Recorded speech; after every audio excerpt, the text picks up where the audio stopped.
perspectiva del cumplimiento de obligaciones y reparación en temas de violación de derechos humanos. La tercera intervención corresponde a la legisladora Yajaira Urresta. Buenos días con el Distrito Metropolitano de Quito y a donde yo pertenezco, el Centro Sur de Quito. El día de hoy es un día histórico en donde vamos a topar una de las leyes más importantes y por tal felicito a la Comisión de Justicia y Estructura del Estado el haber tomado lectura del mismo y análisis pertinente. Por favor, señorita secretaria, solicito que se coloque en la pantalla la imagen que he enviado, por favor. Proceda, señorita secretaria. Autorizado, señor presidente.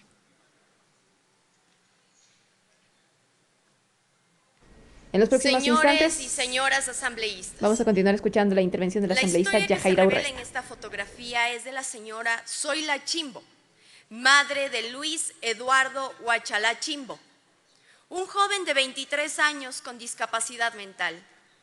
Ingresó para un tratamiento por episodios de epilepsia al Hospital Público Psiquiátrico Luis Endara de Quito el 17 de enero del 2004. Desapareció en manos del Estado y hasta el momento se desconoce su paradero. Su madre, quien está en esta fotografía y en las pantallas de la Asamblea, enfrentándose a las instituciones ineficientes e indolentes, emprendió una búsqueda que solo exacerbó su dolor. Durante 15 años, señores asambleístas, 15 años, esta madre de forma incansable lleva una lucha por justicia y la llevó hasta la Corte Interamericana de los Derechos Humanos en el 2021.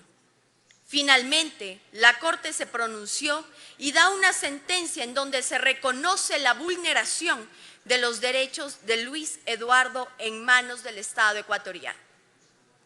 La sentencia es una luz de justicia en medio de la oscuridad y por lo tanto tengo mis diferencias de pensamiento y de relación con el abogado Pablo Proaño, quien estuvo aquí en interpelancia general. ¿Debido a qué? De que justo las sentencias que emite la Corte establece que el Estado es responsable de la violación de los derechos fundamentales de Luis Eduardo. Entre lágrimas, señores asambleístas, la familia escucha cómo la Corte determina cuáles fueron los derechos vulnerados, como el reconocimiento de la personalidad jurídica, la vida, la integridad personal, la libertad personal, la dignidad y la vida privada. Sin embargo, tras tantos años de espera para hallar justicia, la familia tuvo que enfrentarse a la desafiante realidad que el Estado ecuatoriano tiene como una realidad cómplice de lo que es la vulneración de los derechos humanos. El 20 de enero del 2022, el Ministerio de Salud Pública a través de Twitter pidió disculpas incompletas e insuficientes a la familia de Luis Eduardo.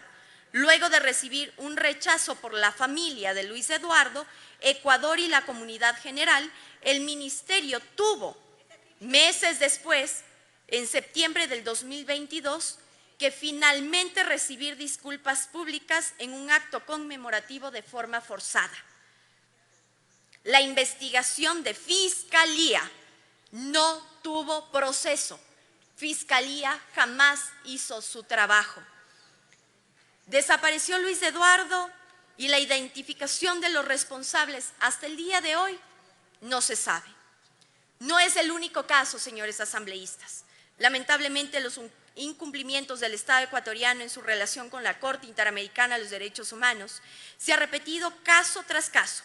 Caso Zambrano Vélez, caso Acosta Calderón, caso Tibi, caso Yajaira Urresta, quien les habla, entre otros casos que revelan una constante e impunidad en las violaciones de los derechos humanos que percibe aquí el país. El compromiso del Estado ecuatoriano de cumplir con las reparaciones ordenadas por la Corte es más que un mandato legal, es un deber moral y ético por el país. Nos convoca a ser vigilantes de la justicia porque entendemos que la verdad es una reparación más allá de lo que dictamina un papel. Compañeros, por Dios, imaginémonos juntos el camino de una sanación en un trayecto marcado por 3 etapas cruciales.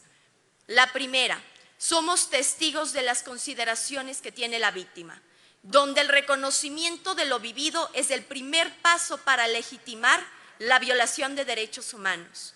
Luego, la siguiente fase, veamos como un transformar en sobrevivientes, personas que han experimentado la violación de derechos humanos, pero que están condenados a cargar ese peso en sus hombros. Y finalmente lleguemos a la última fase, donde emergen seres vivientes, aquí, pasando un dolor que no soporta sus almas. Aún así, encontramos la fuerza para recuperar el control de nuestras vidas y de nuestras familias. Crecer, aprender, luchar, sobrevivir y sobre todo, vivir en una determinación trascendental que vamos a asimilar que las adversidades nos hace cada vez más fuertes. Esta encrucijada de emociones, señores asambleístas, los puedo dar por fe propia. La Corte Interamericana de los Derechos Humanos en el 2019 dictaminó que yo fui una víctima pacifista en lo que fue octubre de 2019. Hasta el día de hoy, Fiscalía, aparte del reconocimiento del lugar, no ha pasado más de ello. Somos más de 300 víctimas de octubre de 2019 y 322 de junio de 2022. Han pasado 2 gobiernos nefastos y una ministra del terror, María Paula Romo, que sigue en la impunidad, que entra y sale del país cuantas veces ella desea. Y las víctimas aún seguimos pidiendo justicia. Nuestros niños aún tienen temor de la vida de sus padres. ¿Y eso cuándo se va a resolver? Felicito a la Comisión de Justicia y Estructura del Estado por topar un tema crucial en una de las cicatrices más profundas que tiene el pueblo ecuatoriano. Y por ese motivo señalo y sostengo en este pleno de la Asamblea que tiene el Ecuador que ser responsable de lo que dictaminan las Cortes Internacionales de Derechos Humanos para el beneficio no solamente de la víctima, sino de un tema sustancial, que es la no repetición de los hechos. Ninguno de nosotros quiere que vuelva una persona a ser arrancada los ojos. Señores asambleístas, es horrible, es doloroso el levantarse todos los días y el tener que maquillar las cicatrices para ser la voz de los sin voz. Es horrible, señores asambleístas, tener una prótesis que ni siquiera es propia para sostener una fachada y que el pueblo ecuatoriano no vea el dolor que llevamos en nuestras almas. Es doloroso, señores asambleístas, el tener que hablarles en este pleno a nombre propia, porque llevo en mi cara, llevo en mi ser marcada una señal que no tuve por qué tenerla. No hice nada para merecer este castigo. Lo único que hice fue pedir justicia para mi país, pedir clemencia por mis hermanos indígenas y pedir en aquel momento que los señores policías tengan sensibilidad antes de dispararnos a los ojos.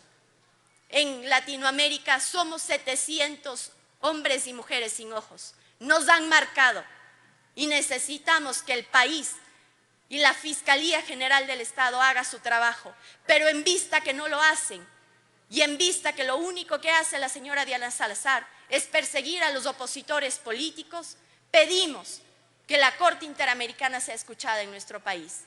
Quiero concluir, señor presidente, y sin ser irrespetuosa con el debido protocolo que tiene la Asamblea Nacional, en mandar un fuerte abrazo a mi señor esposo, quien el día de hoy está en un grave operativo militar en el oriente ecuatoriano, pero que el día de hoy felizmente cumplimos 9 años de matrimonio. Un fuerte abrazo para él y las Fuerzas Armadas, las fuerzas policiales, quienes más de un mes no los hemos visto, porque se están peleando por un tema de la seguridad nacional.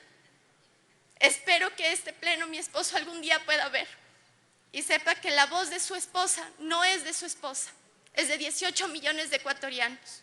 Muchas gracias. La asambleísta Yajaira Urrea